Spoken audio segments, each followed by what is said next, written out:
scruffy-haired little boy kicks a stone while... What bad people? I don't think questioning 4-year-olds without their parents present is gonna crack the case. Then we're definitely doing it.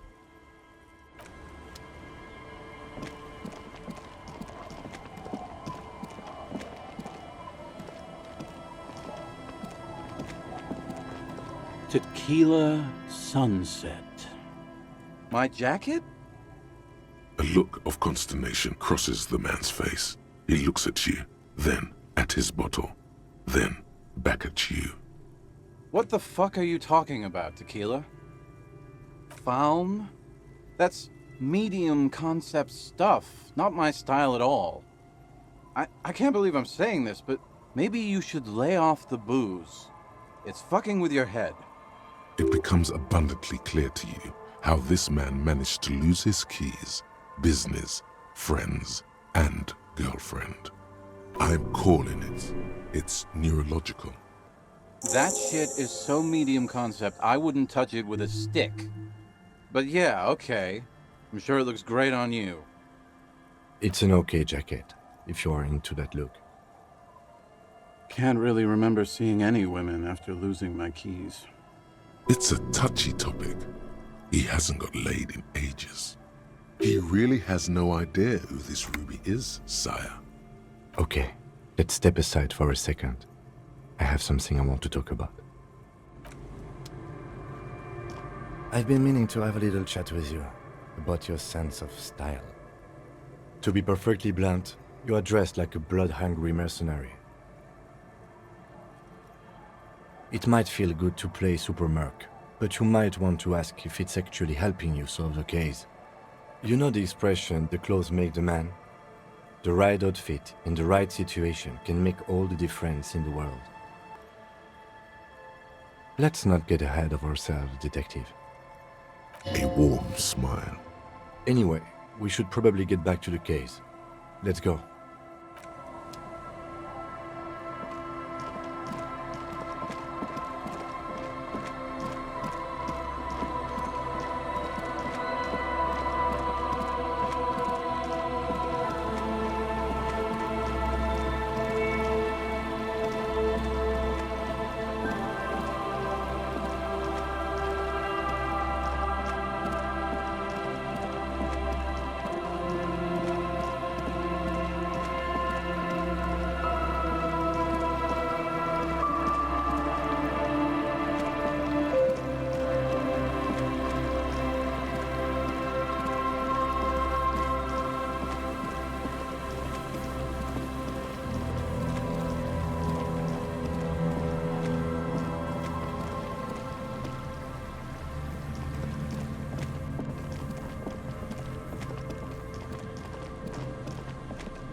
This is the trap Morel just set.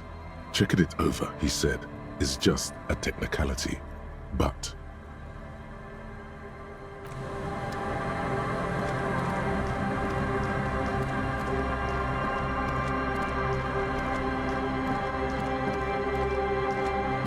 nothing has changed.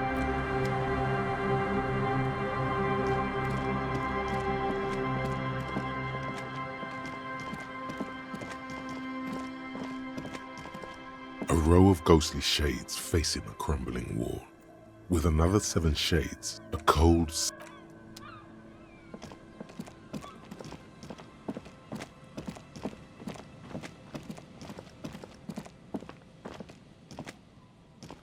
As you approach, the man turns and greets you with a polite wave. Ah, super. It's the officer. I was not expecting to run into you again, but things have a funny way of turning out, no? What brings you down to the scenic Martinez coast? Well, that's très simple. I was visiting the fishing village just north of here. They have applied for a series of microloans to revitalize the old market, and well, I wished to see the situation firsthand. And then, well, I had some extra time on my hands, so I decided to stroll down here. It's quite peaceful, isn't it? Yes. There's nothing like a stroll along the coast to lift one's spirits. Really? Here? How can you be sure? Ah? Is that what those pockmarks are? I might have guessed. Fascinating how much history is contained right here, if only one knows where to look for it. You feel like there's something you could say here, if only you really knew what was going on. Ah bon? I'm all ears, officer. My friend, if it's la responsabilité you're after, I have good news for you. There's no need to form such a committee, because it already exists. God, of course it does. These moral intern types. The Comité de Responsabilité de Revachol. It acts as a sort of clearinghouse for coalition activities. To put it simply, they are the ultimate arbiters of la responsabilité in this part of the world. Yes, this is just the sort of reasonable authority you're looking for. I would offer to connect you with the committee myself, but alas, I am not actually in Martinez. What? Where is he then? He's speaking figuratively. He means he's not in Martinez in his official capacity. Précisément. Officially, I am still in La Delta, preparing for an upcoming conference on fuel oil derivatives. That's why it would be extremely irregular, or potentially even inappropriate for me to intercede with the committee concerning a district I'm not officially in. Yes, you've made your persistence quite clear. Under normal circumstances, I would have to insist you go through the regular channels. No, you can't let them give you the runaround. But if you have information of a vital interest, they might be willing to entertain an exception. In which case, I would advise you to contact them via Coalition Warship Archer. You see, in addition to being an airborne artillery platform, Coalition Warship Archer is also the linchpin of the Coalition's surveillance and communications infrastructure in Revachol. And listening! It has the most objective vantage point in the entire city. Not to mention a vast array of radio, photographic, and meteorological monitoring instruments. I find it a great comfort to know there are benevolent powers watching over all, in strict accordance with the Wayfarer Act and the Bristol-Mune Conventions. The Bristol-Mune Conventions are a series of international agreements governing the treatment of military personnel and civilians in theaters of war, as well as occupied territories. In practice, they are more talked about than observed. You see, in addition to being an airborne artillery platform, this is quite the problem. Very tricky. Of course, the Archer has orders to fire on any unidentified aerostatics that might approach it, so it might be safer to get in touch from the ground. But in that case, you would require a radio transmitter capable of broadcasting on coalition frequencies. And that kind of technology naturally isn't typically available for non-coalition use. Yes, it is a bit of a conundrum. I suppose there might be some way to circuit bend your way onto those frequencies, but you'd have to be one of those techno-tinkerers to do it. Unfortunately not, no. I don't have the pleasure. I am merely a representative of the coalition government, not very well versed in technology. But you... Sounds like something that programmer we met in the church might be able to help with. Let me just say that I have complete confidence in the RCM. I'm sure you'll figure something out. Always my pleasure to be of assistance to the RCM. Godspeed, and if we don't meet again, bonne chance. Always my pleasure. Always my pleasure.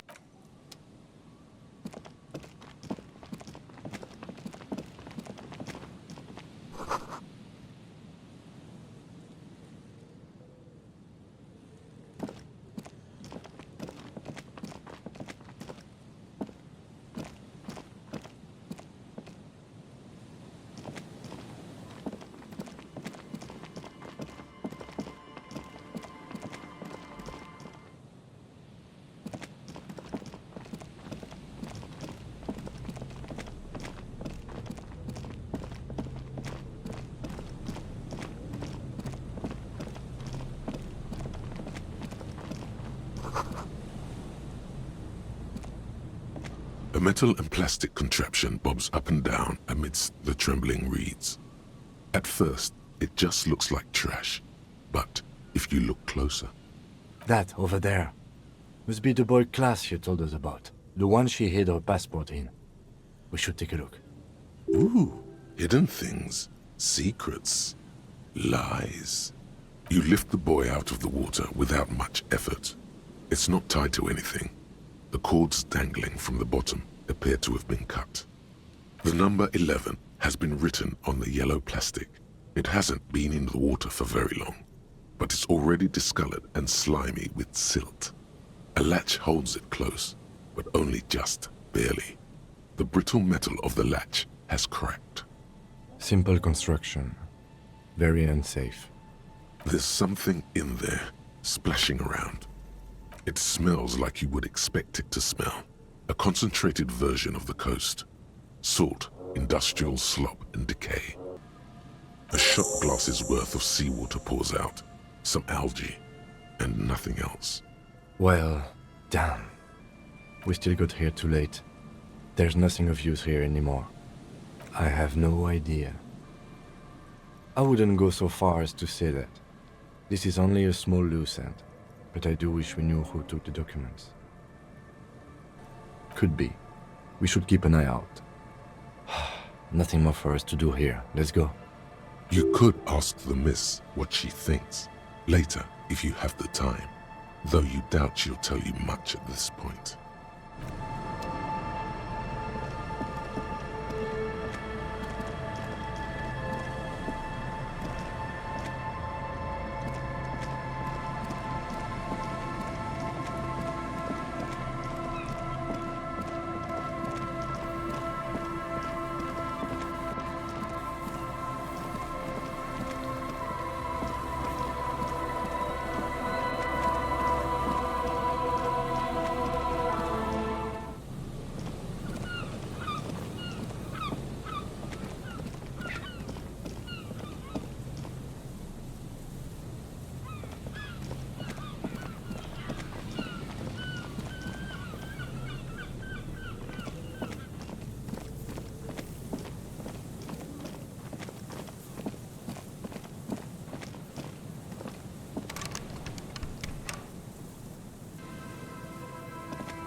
The mother of humanism stands above you, a precious... Yes, what is it? What? No, no one's suspicious around here. She has not seen her, sire. 'Tis true.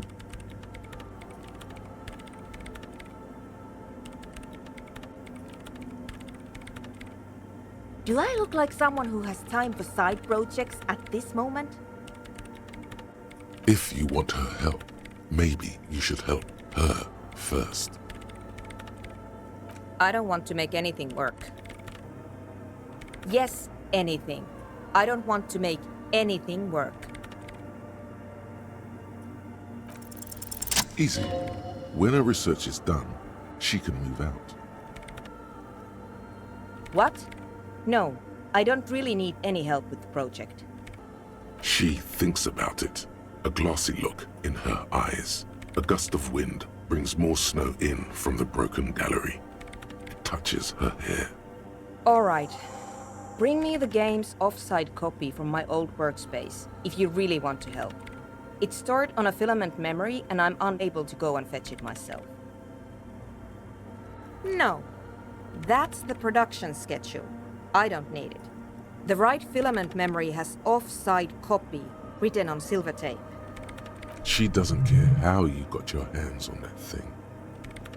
It's a backup of my former employer's project, the radio game we were working on. It's stored on a filament memory, just like the one inside this radio computer. She's making it extra simple for you. Hold on.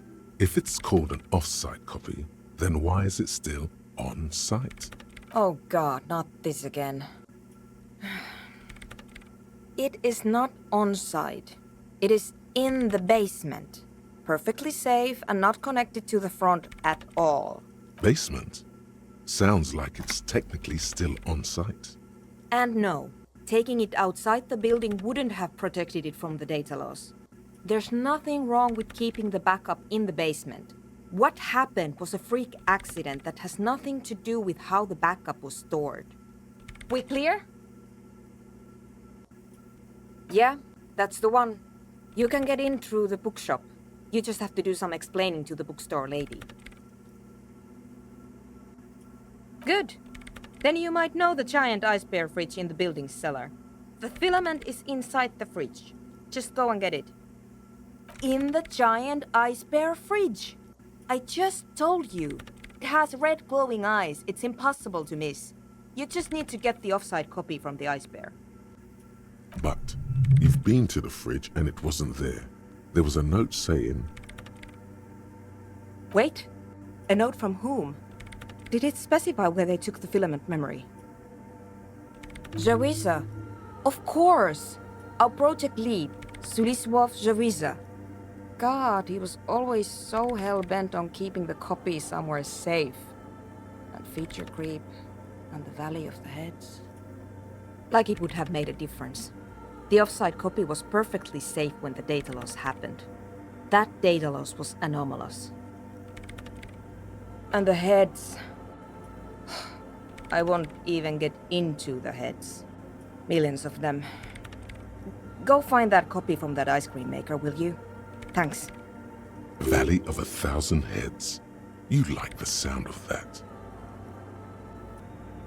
The bookstore lady hates me. Says I'm part of the curse. Whatever that means. Because she's from Martinez, and people from Martinez have never ever seen a radio computer. She thinks it emits elemental evil. Yes, but she literally started praying for the higher powers when she first saw my Reim Civic. I'm not making this up. The lieutenant coughs like he's amused. Once I came in one morning, only to find that my terminal was full of those strange trinkets and amulets. Wards. It looked like some Semenine magic. Wait, what? Whose dead body? You know, we don't actually have to tell the entire world about the fridge. Whose body is it? And what is it doing in the fridge? You put it there? You put a dead body inside the ice bear fridge. Okay. Very cool. Thanks for keeping me in the loop. We would appreciate it if you kept this knowledge to yourself, miss. Who would I tell? My mother? I don't have anyone to tell. And if I did, I wouldn't. I don't care. Thanks. And here's my Kvalsund multitool. You might need it to hack loose some ice. It opens everything. If you get me the offsite copy, then you can keep the Kvalsund. The legendary Kvalsund multi-tool. This is Prybar version 2.0 for professionals like you. Yes? Thanks.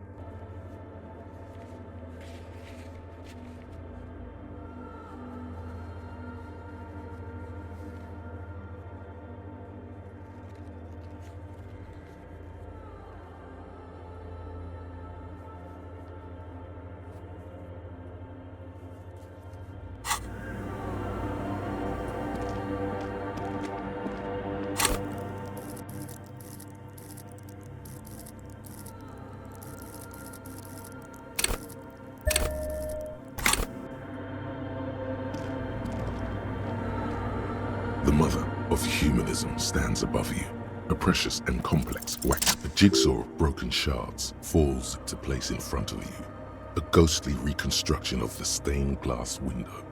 Before it was shattered, there was an older woman beneath the younger one, and a text, a light motif below them both. Unknown. A motor carriage? A gunshot? Someone falling into it? Or maybe just hooligans looking for something to break. The escutcheon on her throne says, Irene the Navigator. She is depicted as an older woman wearing thick-rimmed eyeglasses, holding a golden Reichsapfel in one hand and a scepter in the other. This is the queen her innocence day advised. Above, she herself is whole. Small figures of wise men, common men, worshippers walk up the stairs to stand at her feet. Secret servicemen, 30 years, stand in a row guarding her. It must have taken years to produce this work in all its dizzying detail. Below both women, in luminous black letters, Après la vie, mort. Après la mort, la vie de nouveau. And then along the left side, Après le monde, la gré. Après le gré, le monde de nouveau. After life, death. After death, life again. After the world, the pale. After the pale, the world again. This is the great leitmotif of humanism, a summary of the effect of the discovery of this isola, the Insulindian, on human thinking, a tremendous sea change akin to finding life after death. Death, life again. After the world, the pale. After the pale, the world again. This exaltation is common in Dolorian sacralism. In the early years, it was even incorporated as the RCM slogan. No more, however. It was deemed subservient to use a strongly moral intern-related motto. We already suspected of bootlicking. The sentence was also seen as too feminine. It was a macho thing. Justice, union, prudence, and force. So do I.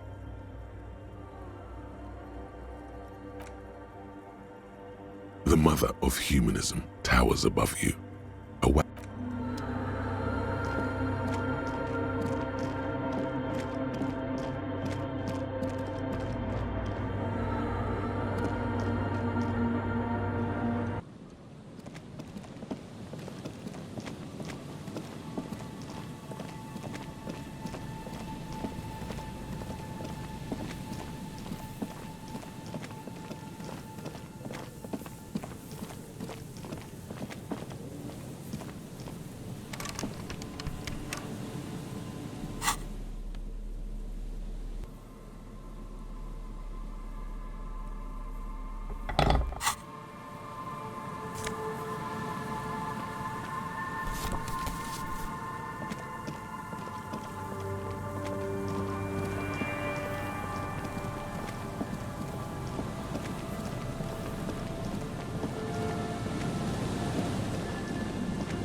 There's some tear.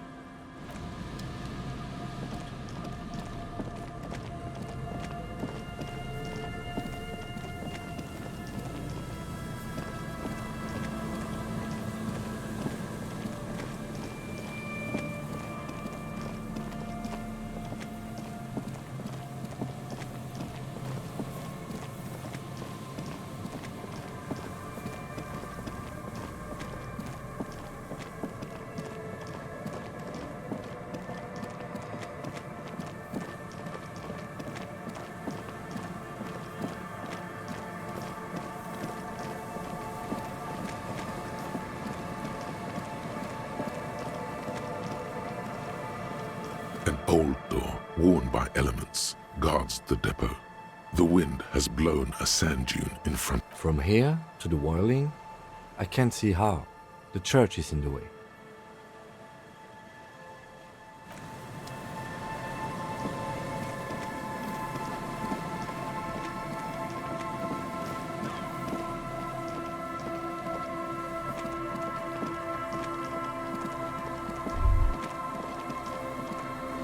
Is there something here that would indicate a sniper used this place as a nest for taking the shot? Just some urban detritus, a bottle, and a dilapidated old comms tower. I don't see it, Lieutenant W. Freitor. I don't see a person take a shot here and hit something there, in the whirling in rags. It's not possible to climb that ladder, and even if it were, why? There's no platform up there to aim from. It does look extremely rickety, and wouldn't help much either. To warm his hands before pulling the trigger? Perhaps, but anyone could have made this. The coast is specked with fires this time of year. Truthfully, this seems like a very poor choice to take a 1.2-kilometer rifle shot from. Visibility is awful. There's water vapor everywhere. I think we can rule out... Biddable Prime, was it? Those? A smoking assailant who favors Tumutiri to Astra or Joanne? Cigarette butts are everywhere. This is a common brand for all men. Tumutiri was a Revacholian colony on Ilmaran. The Suzerainty's population was mostly Ilmaran Areopagites, up to 97%. The region was known for its tobacco export, hence the name. Nothing is unimportant, detective. There, 1.2 kilometers over the cold water of the bay, through a thick snowstorm melting flake by flake in the waves, you see the smallest rectangle, barely visible. It's glowing in the dark night. The lights are on. Glazia must be in there. Looks like she kept her promise not to go out at night anymore.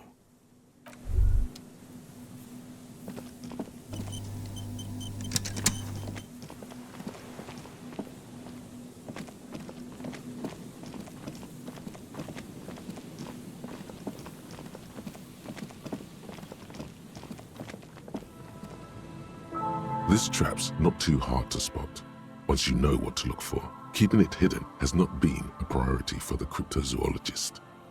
The reeds shake sadly in the coastal breeze. Snow specks the stalks. Most of it melts quickly, relinquishing form to darkness. The wind picks up here, near the cape's end, surrounding the narrow strip of land from 3 cardinal directions. It's cold for this time of year. Nothing but locusts in this trap as well. Definitely no cryptozoological monstrosity. Empty as all of them. One more of these and we are done. Of course. Noted.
Hello again. No, Just no? it's pretty desolate here. I only hear the dogs bark at night and see the shadows move down the coast. Exactly. It's our chance to turn the grim desolation into an overwhelmingly fun dance party. No, Just it's pretty superstition. We can turn the grim desolation into a...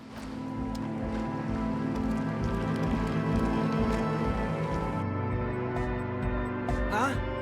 I see you're here. This young speed freak seems to know a lot about signs. Could he be the techno tinkerer you're looking for? His look is intensely suspicious. Don't think so. Big bad frequencies are extremely negative. thought suppression, dream implantation, memory revision. Pretty out there stuff. Not sure I want to get involved with it. There is fear there, but also curiosity. He just needs a reason to help you. Besides, our own signs aren't even synced yet.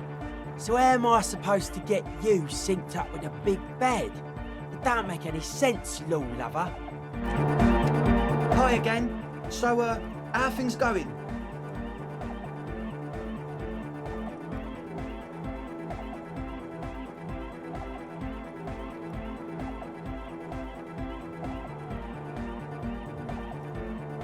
Goodbye, officer. We're close. True, hard, full, it's hardcore.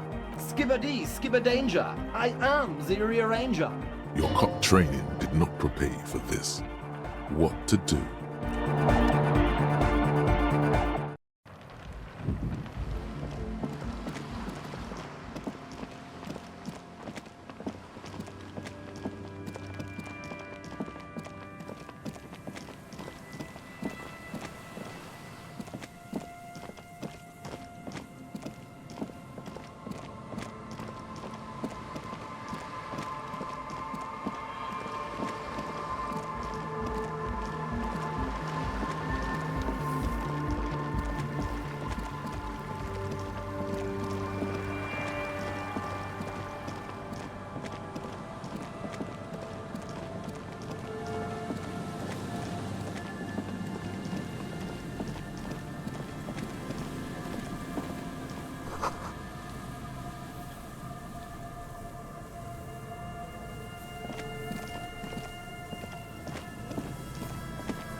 Metal payphone under a yellow plastic dome.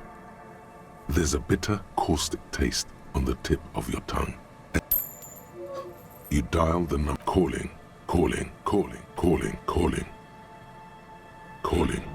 and calling for who knows how long. But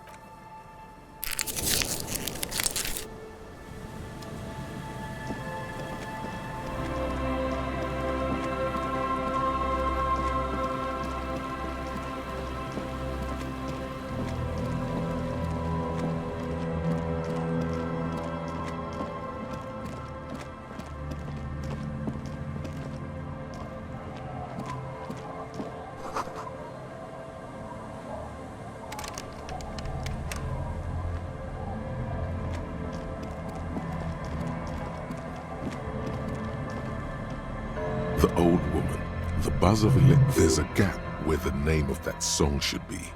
You should ask her about it. Yes, I can't really sleep anymore. Only a few hours a night. It happens when you grow older. My suggestion is, don't grow any older than you already are. That's old enough. What's troubling your mind? A lullaby my mother used to sing. I sang it to my kids too. It's an old Samaran children's song. Yes, it does. A lullaby, surrender to the night. That's kind of grim for a children's song, even if it is a... Yes.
The worn and beaten wooden We can sit on benches after we've solved. You can revisit the bench if you ever need to pass the time when Lieutenant Kitsuragi is gone.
The bear's eyes are still glowing red.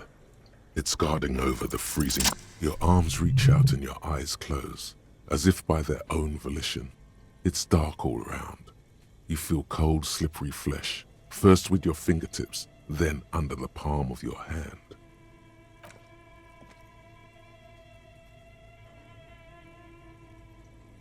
His face, his cheeks, his nose, his fat, swollen lips.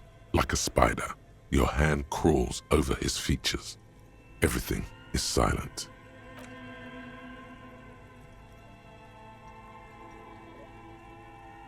The oral cavity is cold and moist. A ball-like tongue attaches itself to the base of the mouth, lolling around like a scallop. A vision of black and dark red death, pried open by your naked hands and studded with teeth. Looks like he's laughing.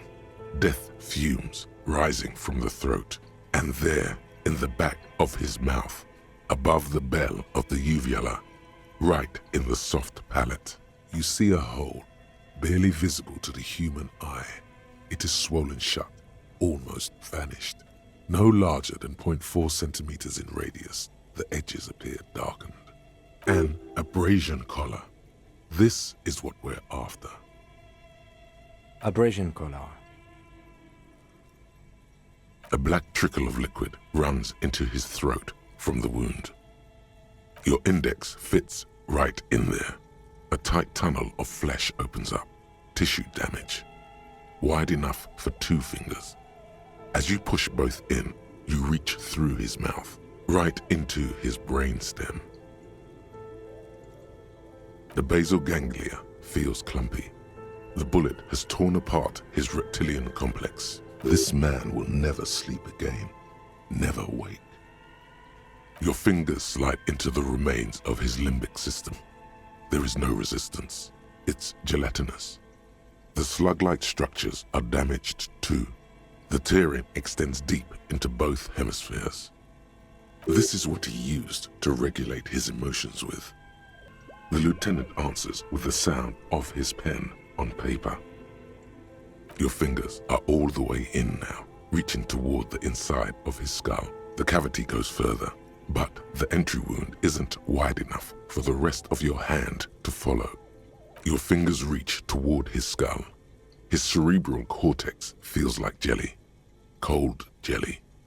Strange fluid streams down your wrist as you push deeper until you feel it on the tip of your finger. Sharp, serrated material. The edges cut right into your skin. This must be the bullet. The pain is barely noticeable under the adrenaline rush.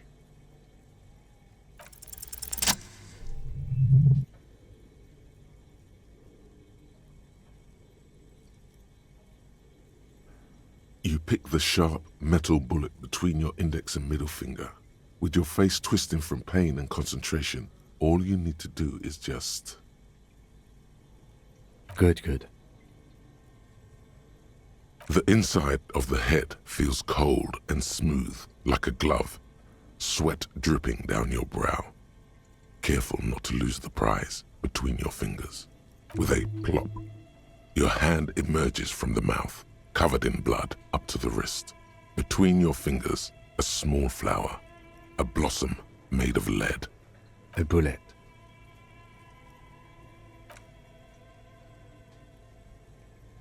The bullet falls in the bag, leaving a smattering of blood on the plastic. He raises the bag under his eyes and says, A non-caliber. Rifled.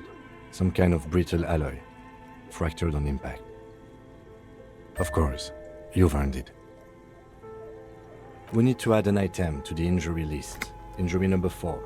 Oval entry wound with an abrasion color. Soft palate, back of mouth. High velocity. Temporary cavity in brain tissue. Small exit wound on the occiput. How does that sound? Opinion, fatal injury. And one last thing. We should amend injury number 3, ligament mark. Treatment. It's obvious the Hardy Boys tampered with it. I had my doubts. There were no signs of a struggle on his hands. No claw marks on his neck. But still. His brow furrows while his eyes glaze over. The lieutenant looks regretful for not figuring this out before. Yes, we should take a closer look at it. I am certain it has more to tell us. This little thing could reveal much about the weapon that shot it. Oh, you really do. I am glad to hear you say that. Your room in the Whirling in Rags should come with a bathroom. Be sure to make use of it in the evening. We bag the corpse and carry him to the holding pen of my kinema. I can transport him to processing myself, but I will be gone for the rest of the... Work on the case. Tend to personal matters. Try not to do anything too dangerous. An officer needs backup in a neighborhood like this.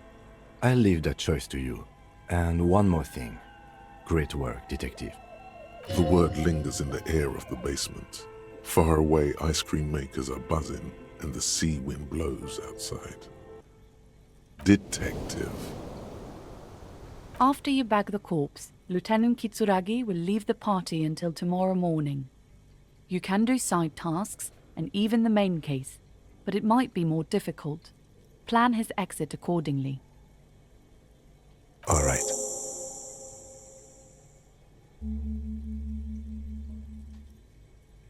I will need a little help carrying him. You take the hands, I'll take the legs.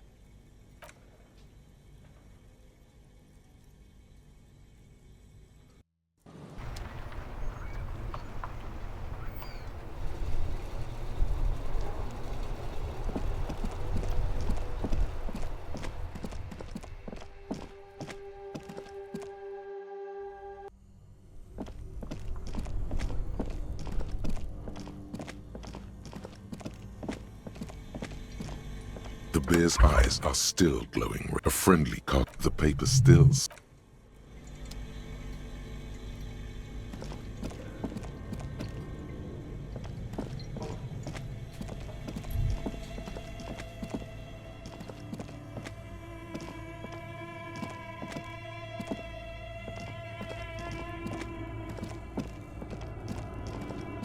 A few bricks have fallen off, revealing a compartment behind the wall.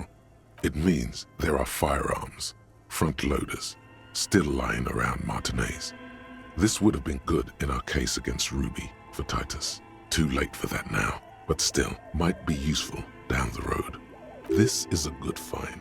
Really justifies coming down here and looking around. Inside, a secret room infested with rats.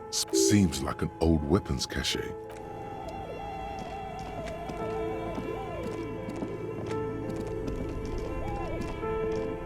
This orange machine is dead still. It has a hand-cranked ice cream churner and an electric freezer. The ice around it slowly melting. Turning the crank feels oddly satisfying, like stirring your childhood dreams. In the distance, you hear water dripping.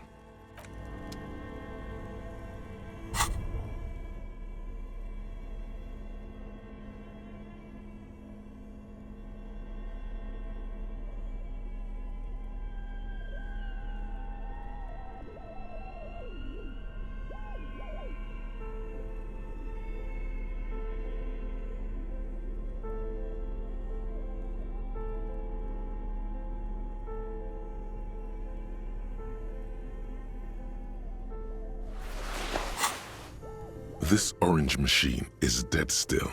It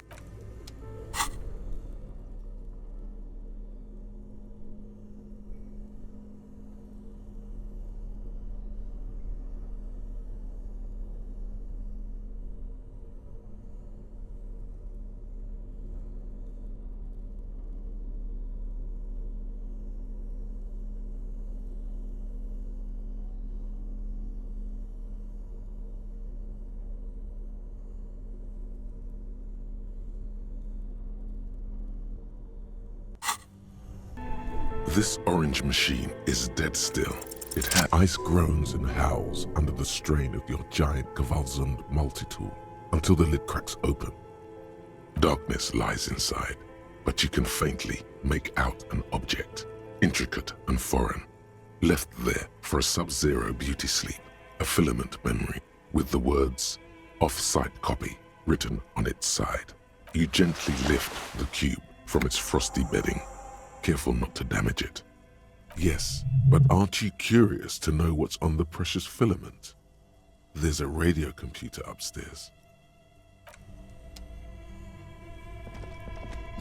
Only the red cake somewhere, a machine hums along.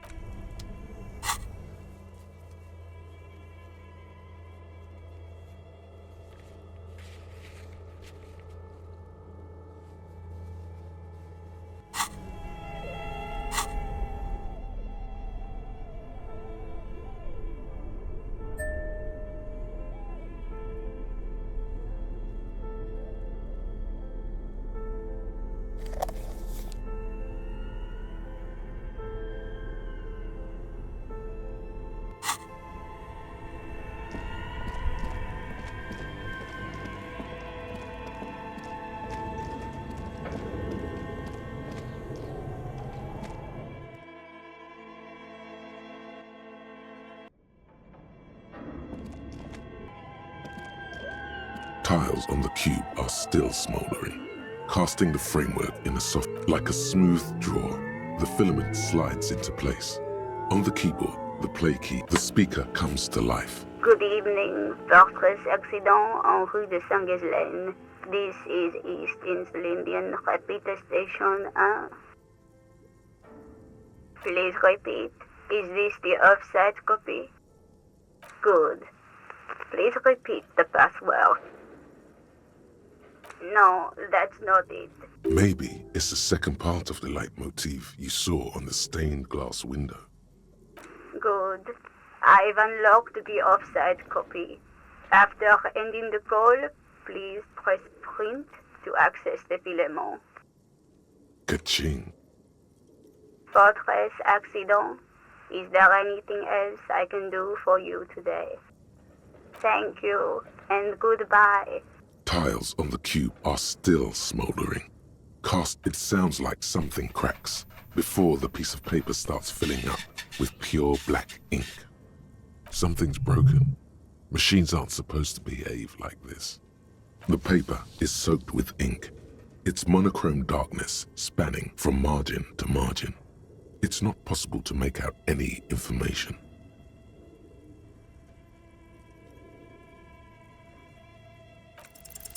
A single speck of white shines out from the shade.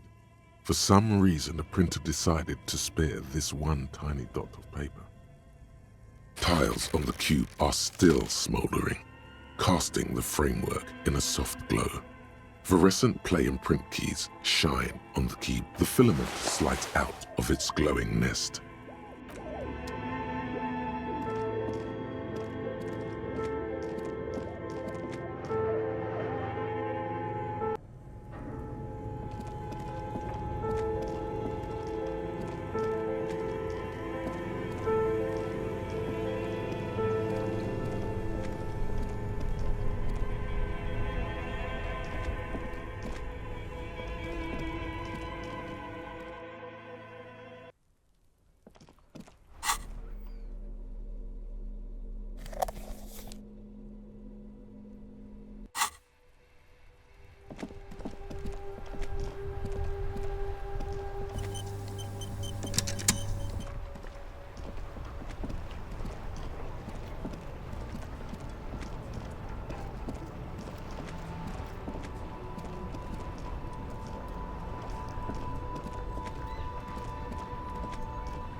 This is the last. The reeds by the abandoned campsite sway and tremble, while the snow falls all around.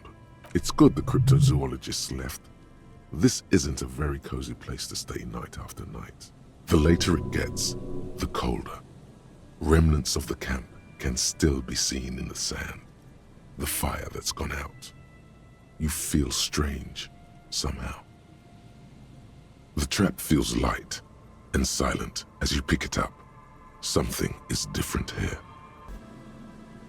No locust. No phasmid either, but still. Nothing. No traces of the locusts or the Insulindian phasmid. What happened? The netting is a little untidy, messier than the others. Like someone or something picked the trap up and shook it before dropping it back down on the ground. The reeds continue to hiss around you as you put the empty trap back on the ground. Time to consult the professionals, Morel and Lena.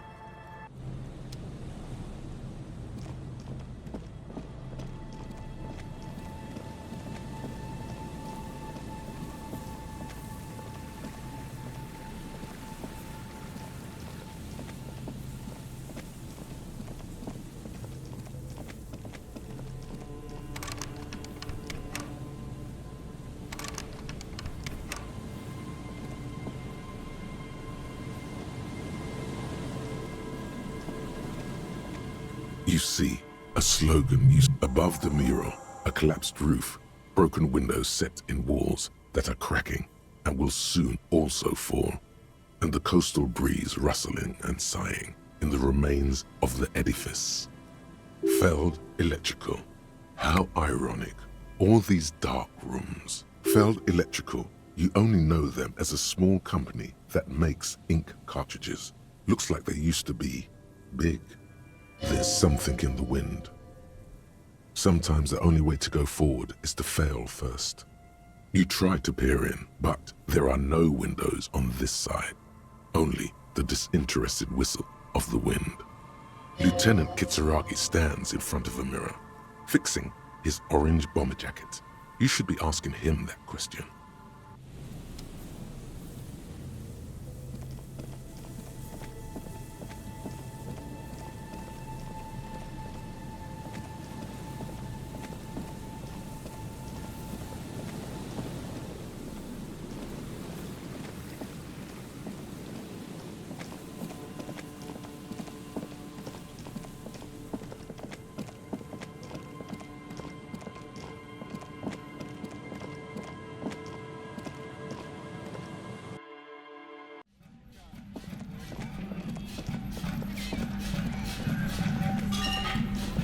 Yes, what is it? Yes? Thanks. Looks like it's the one. Now I'm going to print it out to see what's left of it. I have a theory. Lintel was able to divine the location of the anomaly from this broken copy. I want to repeat their calculation, only this time with better equipment. Watch. What an intricate... The paper starts filling out with ink, soaking it in a gleaming blackness. Not a single line of data stands out. This is wrong. Machines shouldn't behave like that. Sona doesn't reply, her hands running over the printout. She's looking for something. For her morning star. Eyes scouring the millimeters. Here. I found it. Hold on.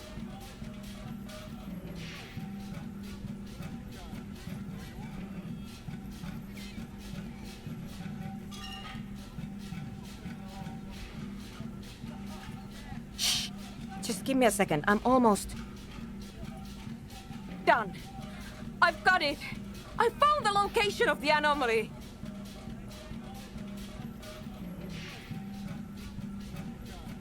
Thank you. There, in the swallow. Think you can help me again? I need you to go move those water bolts for me. I need to double-check my calculations. You like moving things around. Moving things around is calming. Just walk over to the circle and follow my instructions. Move the third ball 2 centimeters to the left, and the fourth ball 5 centimeters to the right. This should do the trick. Thanks.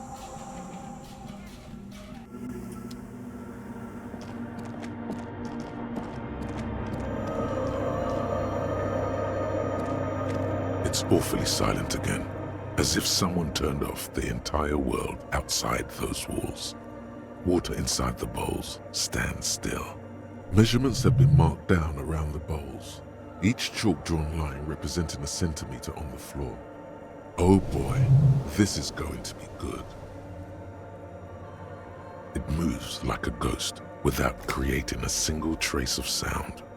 Some water spills out of the bowl, wetting the floor. The lead programmer sends you an encouraging thumbs up from across the hall.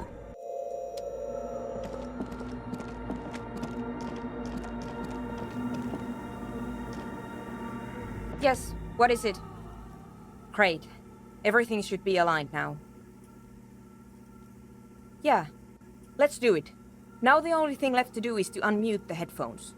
If we got the location right, we should then be able to hear whatever sound this anomaly makes. Honestly, I'm a little scared. I don't know. That's what I'm scared of. I don't know. It could be anything.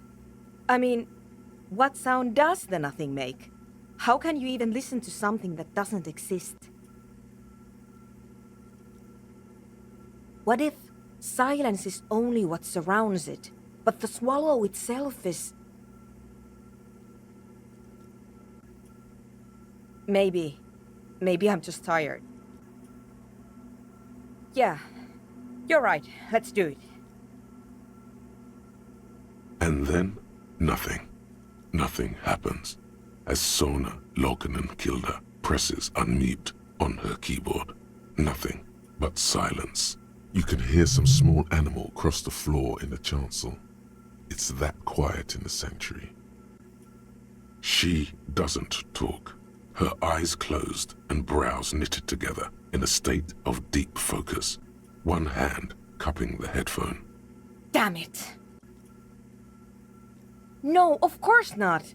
Nothing happened. Let's move on. Despite her fear, she was hoping for something extraordinary to take place. No. My hypothesis was wrong. According to this, I should have heard something, if I got the coordinates right. Like I said, silence is only what surrounds it. But this is just another failure. Silence sounds like silence. That's all it is. You can try on the headphones. See if you can hear anything. But don't get your hopes up. This can't be it. You should have a listen.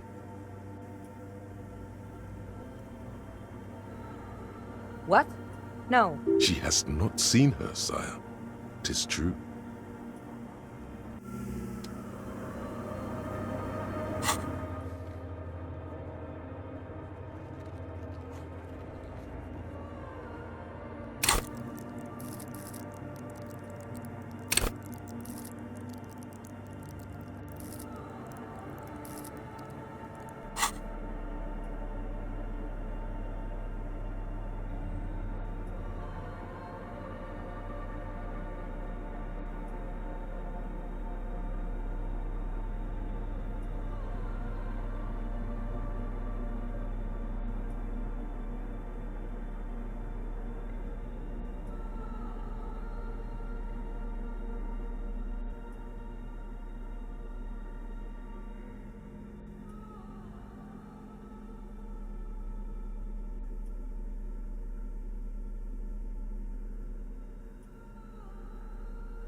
Yes, what is it?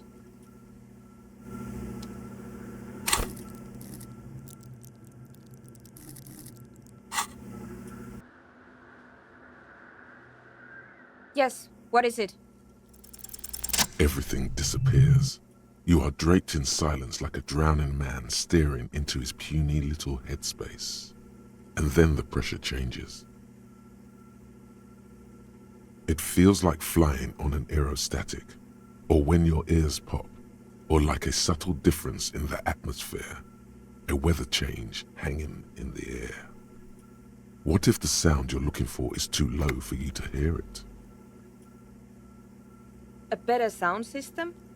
Alright, but where would we get one? Suddenly, a rhythmic beat permeates the walls, causing a small patch of decorative stucco to crumble onto the wooden floor. You mean the speed freaks? Of course, the speed freaks. They have a fantastic sound system. And you think they would help me? I guess I could live through a week or two of peaceful coexistence. Sure, let me know how it goes.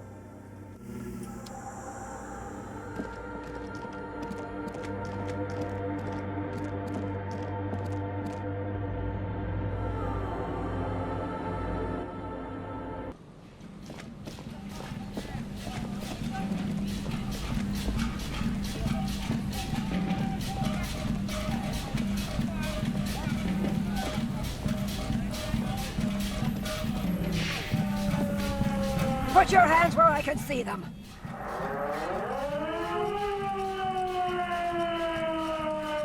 Scavenged, battery-powered police lights protrude from her back. The flickering light show reveals a gun in her shaking hand. Her hand is trembling from some sort of neurodegenerative disease. The man appears to be pulling out an object from his pocket. Fear the threat! Fear the threat! Superseding event. Split-second decision. Get on the ground! Get on the goddamn ground! Subject yourself to a full body cavity search. Prohibited materials concealed in nostrils, ears, mouth, navel, urethra, foreskin, vagina, and rectum. You'll have to go for the gun sooner or later. Perhaps you can learn crucial facts before you do.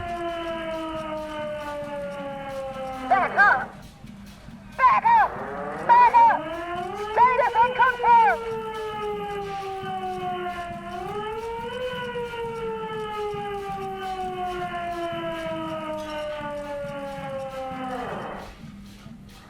You are? Mr. Moran? No, Aggravated assault! Man down! Suspect on foot! Law enforcement compromised! Impersonating a police officer! Does she not believe you're actually a police officer? License and registration! License and registration! Come in, dispatch! Sector! Sector! Azimuth! It's not a code, just disjointed words. It's a goddamn police shitbag! Have the pavement! You're under arrest! As she waves her hands, you notice familiar-looking ampoules and packets sticking out of the mountain of police gear on her back. Medicine or drugs? Confined quarters! Assailant coming at me! Split-second decision! Oh my god. Oh, I see. Okay, the gun was empty. All is good. You're fine. What is this? This isn't police issue. Police weapons. Bullets. This isn't real. Police guns always have bullets. What is this? Why did you sell me this? Grab the gun. Right now. No one ever cares anymore. Why would they treat me like this? This limbed and headed machine of pain and undignified suffering is grinding to a halt. Tired of walking the desert, it doesn't want to feel or think anymore. Okay, you need to figure out what to do with her now. Nobody's ever around. Nobody ever comes to visit me.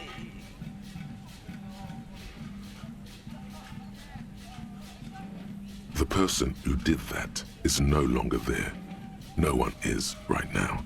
The empty shell of an old woman is slowly rocking back and forth. She's in stupor.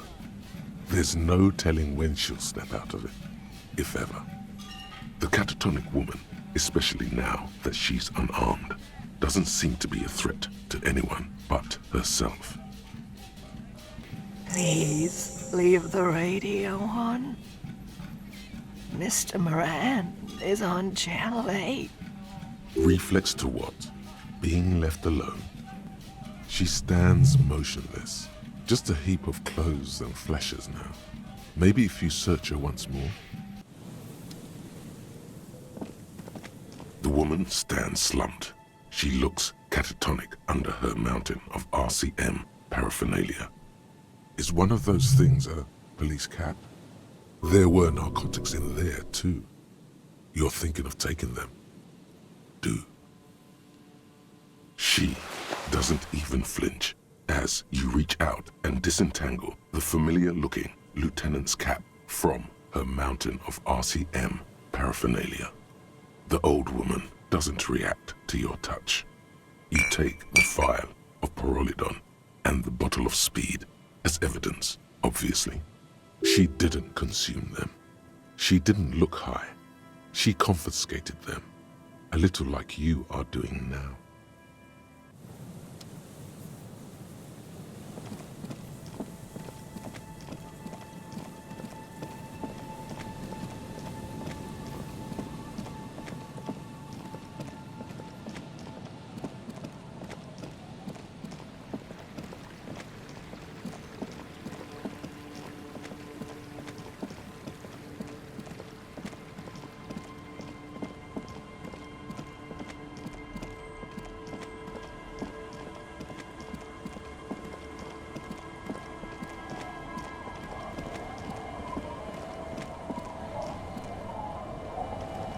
Waves are beginning to die down.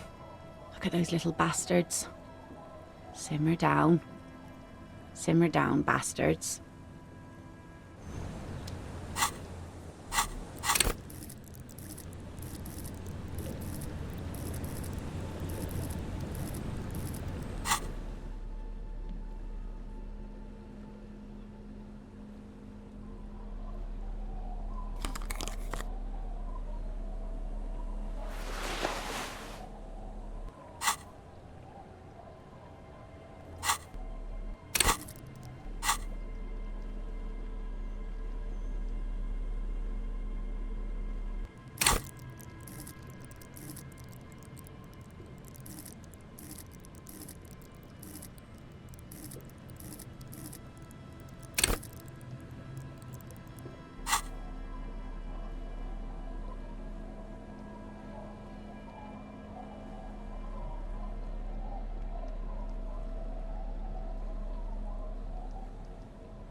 You're back. Good.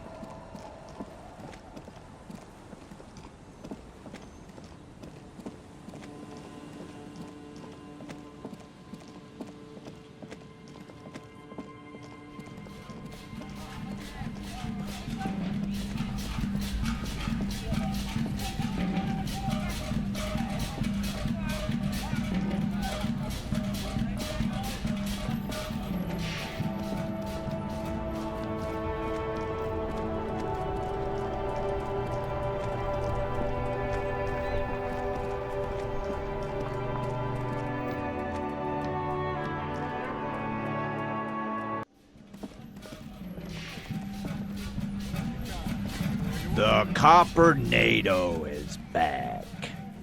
What do you want?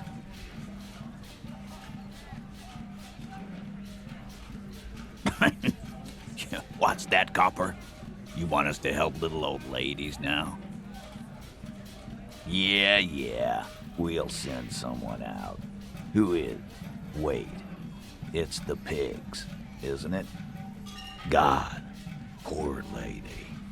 Don't worry. We'll handle this. I think she got some family in Kurong or something. Bastards left her alone when she got sick. We've been getting complaints. Hey, wasn't Everard's B team looking for her the other day?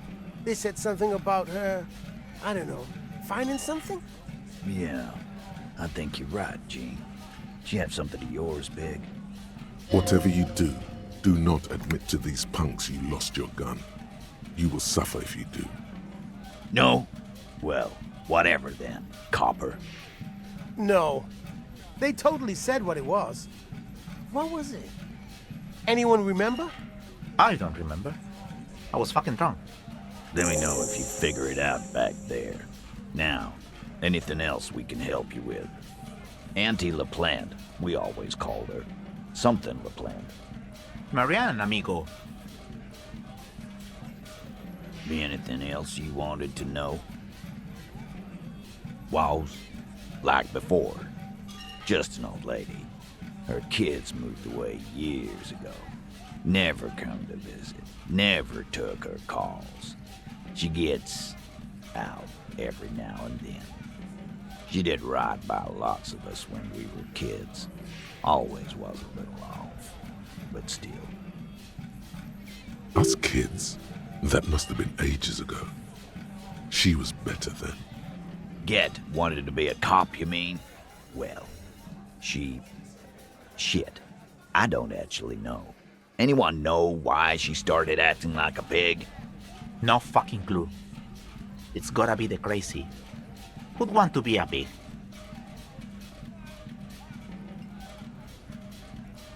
No, I didn't. Because I'm not fucking stupid, Polizonte. Yeah, Carl. That's some pretty fucking weird shit to say. The pigs level weird. But whatever gets you through the day. Dunno. She lives by the water. Shit washes up all the time on the beach. No problemo, cop man. We take care of our mentally ill here in Martinez. Ain't that right, boys? Sure enough, we're the real heroes on these streets. Yeah? What? Anything else you want, Cobb?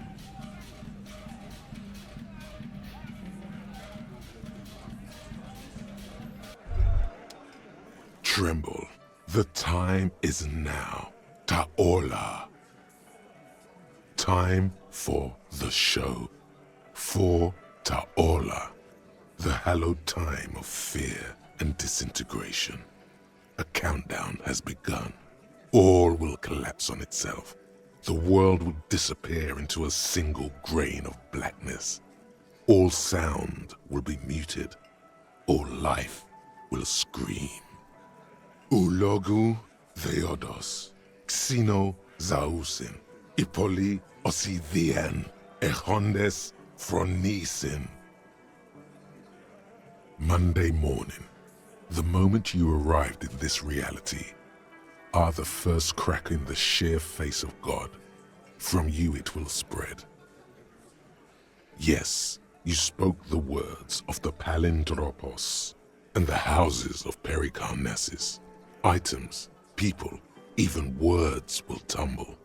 All will lose its meaning in the coming years. That is why you marked yourself. It's totally also a coping mechanism. So you should be. The world island crumbles at your feet, and in the far plain, Palindropos. Perhaps, just a thought, this has something to do with the hangover. The face of the woman fractures. There will be herd killing. We all become vapor.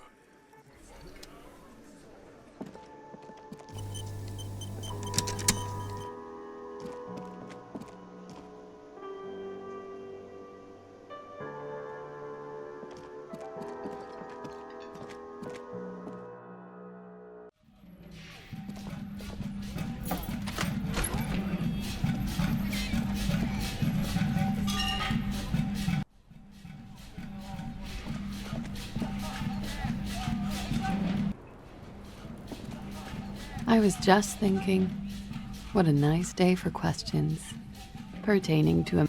Oh. No, of course not. As I said, it would have been too risky for me to use those documents anyway. My employer gave them to me. In truth, I should have destroyed them.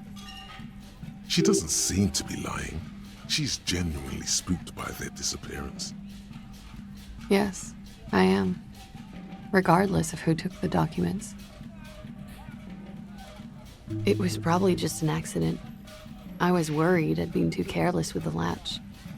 The documents were probably just washed away. I really don't know, sir.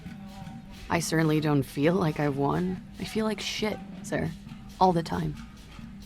Clearly, I haven't. We're having this conversation, aren't we? How well could it have gone, I mean? The snow falls on her shoulders, then melts in her light blonde hair, cold and soft.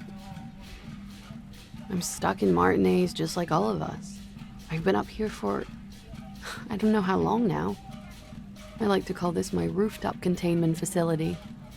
Did I? Why do I still feel suspicion hanging over me then? What I managed was to get him killed. I understand that. I don't know what to say. None of this is fortuitous for me. For my sins, of course. The long-standing sins of a bad, frivolous person. For destroying my first love. For working for bad people. The list goes on and on. The what? Oh, those ones. I don't know, sir. I said I have no idea what to make of them. Honestly, I think they're just trash. I mean, there's no reason for me to think they're somehow connected to her. She nods, slowly, carefully even. There is suddenly a strange glint in her eyes. Not malicious, but dangerous. Ah, yes. The night before I saw you in the hallway and reminded you you're a police officer. Wow. Mythopoetically adequate stuff. There was the usual ruckus. Loud disco music. I can't say. Probably not. Sounded like you were flying solo. Oh, yes. Various artists. Ostentatious orchestrations prime among them. Oh, that? Yeah. Whoa. The less said about OO, the better. OO were huge where I come from. I was very young then, of course. Like 7. Life gets hard, but we go on. I don't know about that. At around 2 o'clock, the disco stopped and there was a change of pace. A slow, sad song started playing, like organ music on repeat.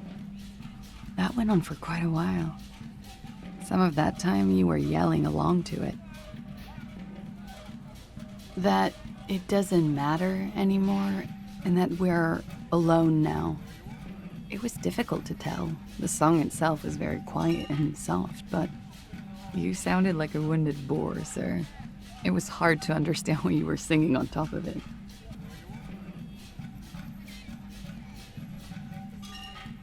Don't be. I was going out later anyway. It didn't bother me. Then you started screaming and trashed the place. No, it didn't sound like there was a fight. It sounded like someone was trashing their room. A window was smashed, the tape player probably, the song stopped. And furniture too. A real destructathon. There was screaming. Then I think you passed out. There was. I think you screamed that you didn't want to be this type of animal anymore. I may have misheard, but it was sort of memorable. I went out afterwards. Everything was quiet by then. Around 4 or 5. And that was it. No problem, sir.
great to see you again, officer.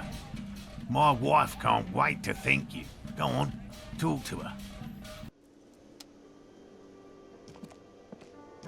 Oh, sweetie, I don't even know how to thank you for finding my husband and helping him out.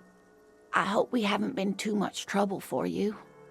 Here, I want to give you a small token of my gratitude. It's a tie, Mexican origin. The pin is an antique, quite special. The little silvery knob holding the tie together feels warm in your hand. It's in the shape of an avian skull with 8 eyes. You could ask her about this when you get the time. It's probably a cryptid, but the phasmid, of course, is more important.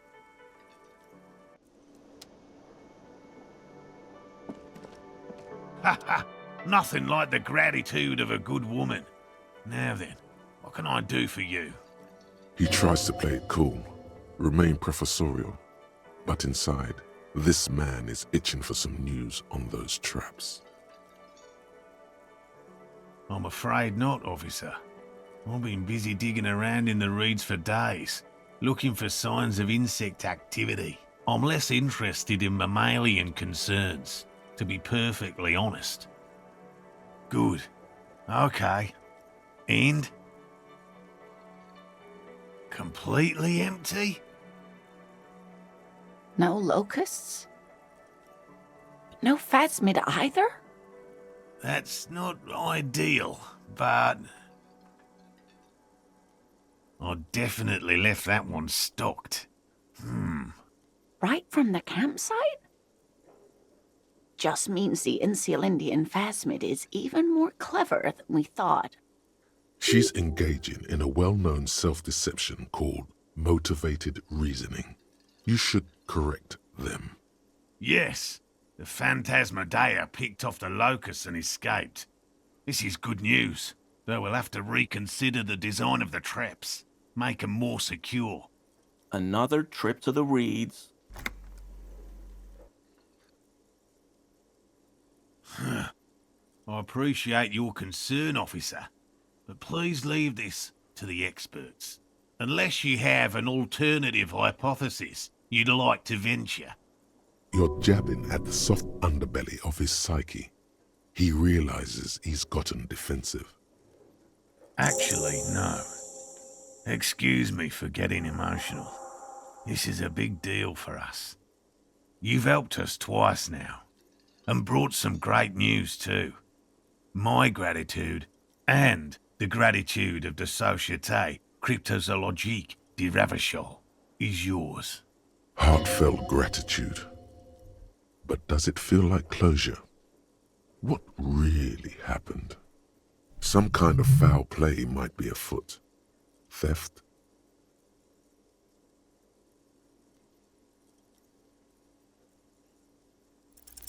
You have your suspicions, but nothing you can form into a viable explanation.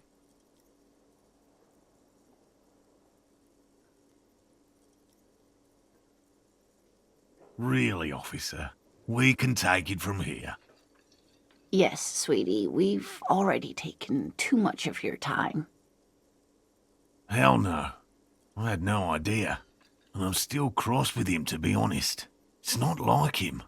He's got his quirks, but dishonesty, disloyalty are not one of them. Thanks.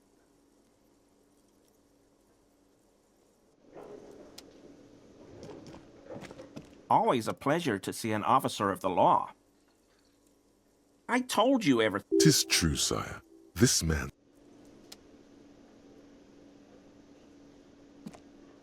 Hey, was there something? Got the 20 real. Good. You got the...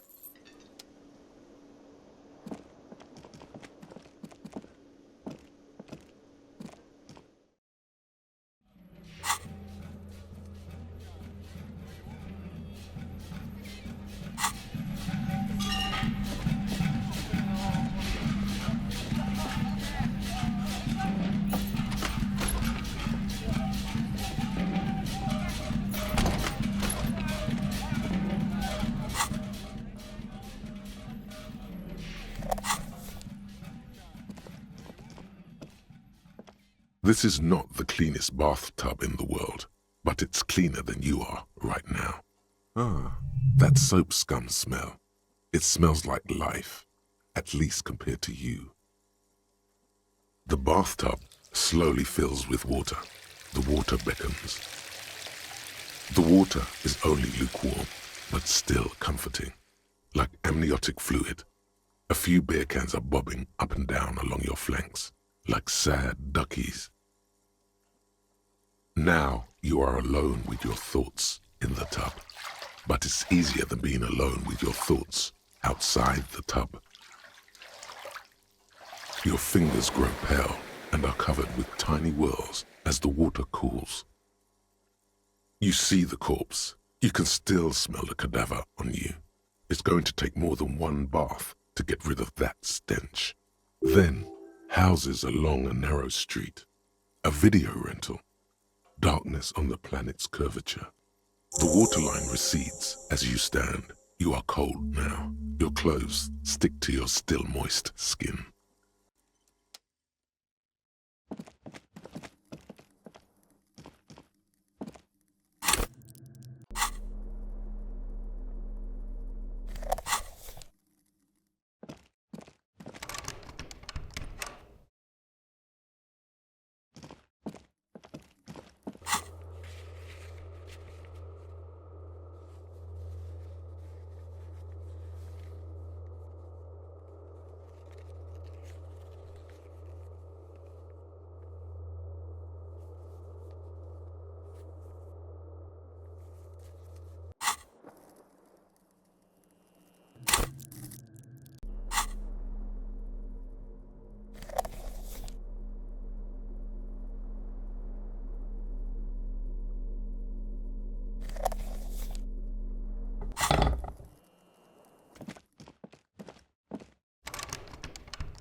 It's the ledger you found in the trash, a cabbage of papers hanging from the board.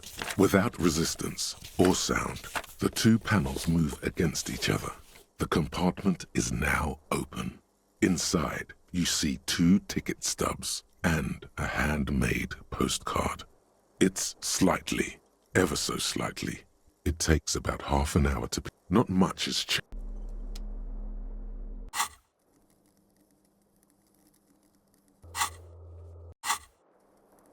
The bed is still cold from the broken window. The room behind your closed eyelids is familiar now, the only home you've ever known. Its darkness gathers. The last thing you hear is the wind blowing in through the broken window. Then something comes, a kind of sleep.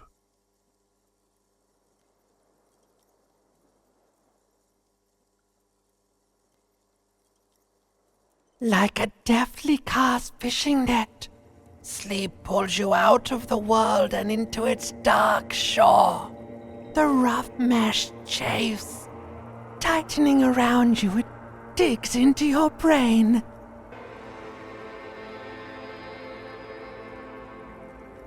How have things been going for you out there? Helped anyone lately? Saved anyone lately? Murdered anyone lately?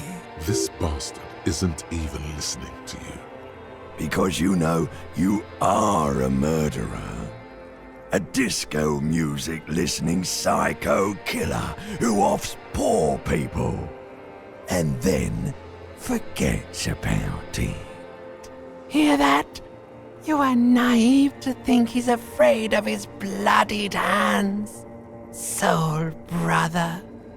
Oh no, I see inside his amygdala and his hippocampus. The thing he's really scared of is much, much worse than that. Don't tell him, sister. It's too bad. They're right. This is their function. To keep you from it. We're trying to help you. All these processes, these tortures, voices and tremors are all just distractions, flares and countermeasures to keep you from the last dream. The worst of them all. The last dream will be total annihilation. Cinders peeling off the fuselage. We won't be there to help you anymore, Harry. We will be dormant. You will be naked and alone. Of hell. An ancient sadness, brother. 10,000 years later, in front of the video rental, there is a warm breath on your face again. Everything is okay again. Everything is so okay. Your eyelids flutter open for a moment. When you close them again, you sense the light of the room around you. You're back into... The last thought in your head before waking is, maybe you shouldn't have seen that stained glass window in the church.